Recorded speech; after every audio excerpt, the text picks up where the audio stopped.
Levin had been married 3 months. He was happy, but not at all in the way he had expected to be. At every step he found his former dreams disappointed, and new, unexpected surprises of happiness.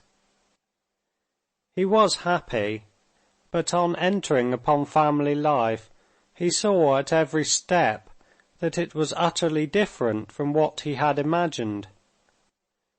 At every step he experienced what a man would experience who, after admiring the smooth, happy course of a little boat on a lake, should get himself into that little boat.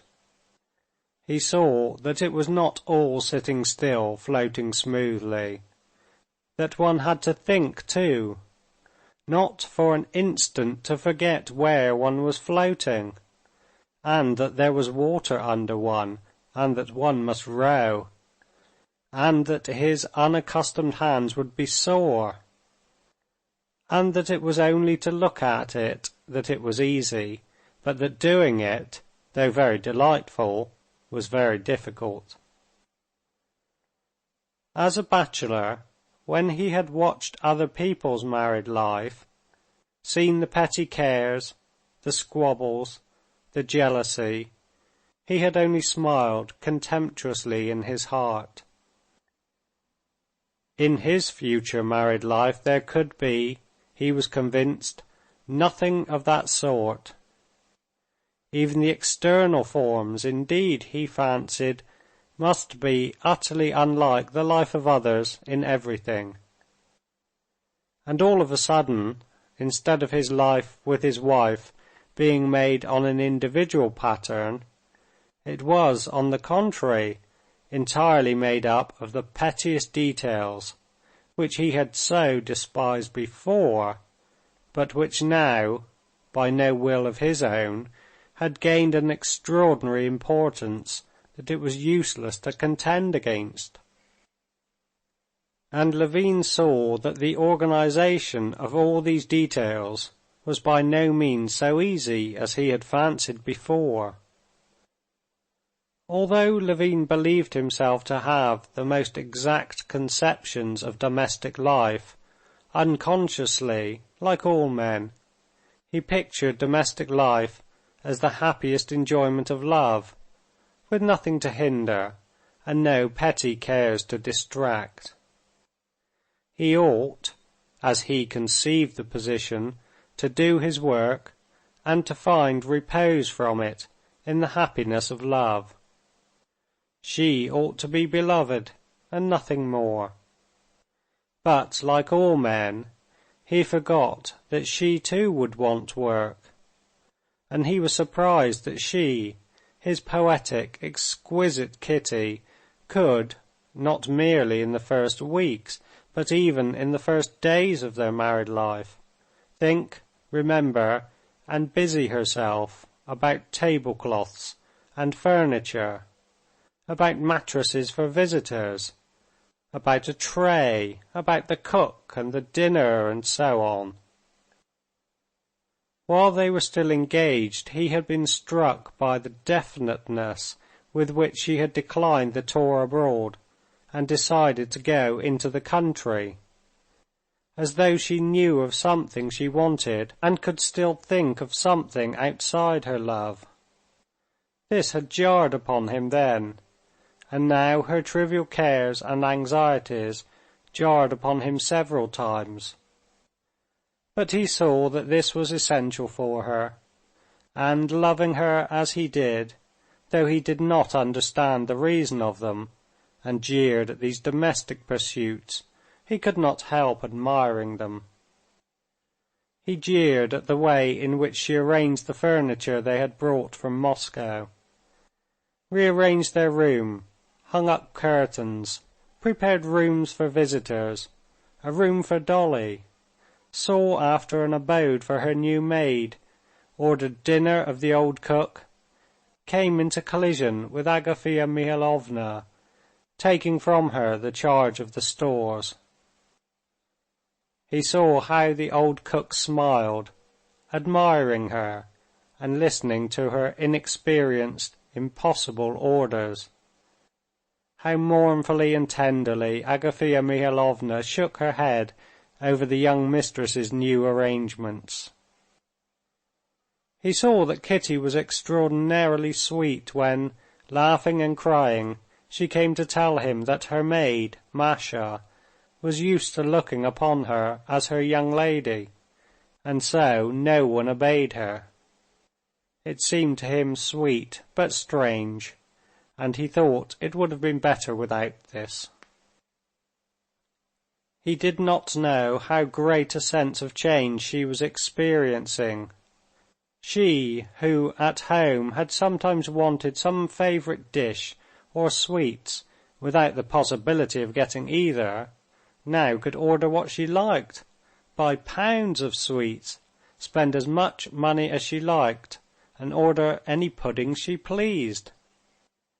She was dreaming with delight now of Dolly's coming to them with her children, especially because she would order for the children their favorite puddings, and Dolly would appreciate all her new housekeeping. She did not know herself why and wherefore, but the arranging of her house had an irresistible attraction for her. Instinctively feeling the approach of spring, and knowing that there would be days of rough weather too, she built her nest as best she could, and was in haste at the same time to build it and to learn how to do it. This care for domestic details in Kitty, so opposed to Levin's ideal of exalted happiness, was at first one of the disappointments. And this sweet care of her household, the aim of which he did not understand, but could not help loving, was one of the new happy surprises. Another disappointment and happy surprise came in their quarrels. Levin could never have conceived that between him and his wife any relations could arise other than tender, respectful, and loving, and all at once, in the very early days, they quarreled, so that she said he did not care for her, that he cared for no one but himself, burst into tears and wrung her arms. This first quarrel arose from Levin's having gone out to a new farmhouse, and having been away half an hour too long, because he had tried to get home by a short cut, and had lost his way. He drove home thinking of nothing but her, of her love, of his own happiness, and the nearer he drew to home, the warmer was his tenderness for her.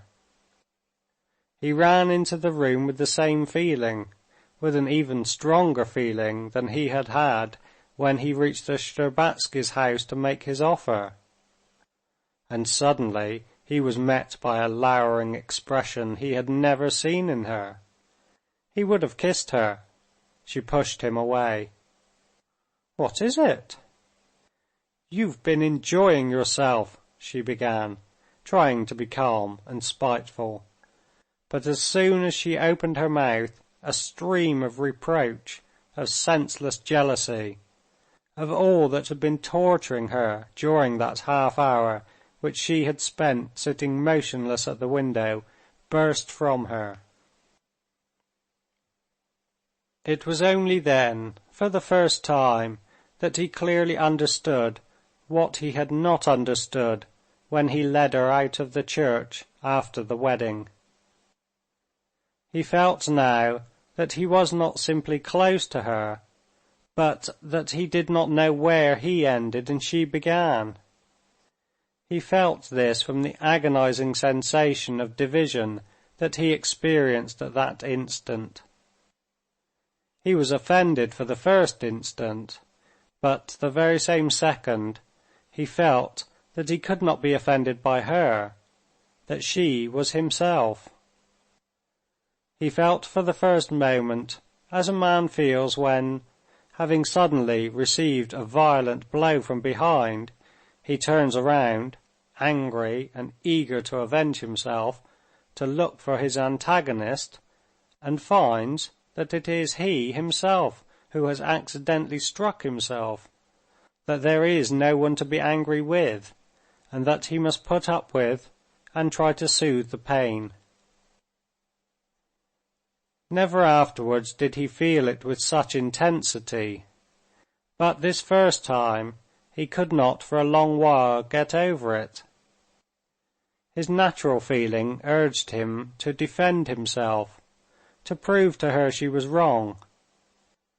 But to prove her wrong would mean irritating her still more, and making the rupture greater. That was the cause of all his suffering. One habitual feeling impelled him to get rid of the blame and to pass it on to her.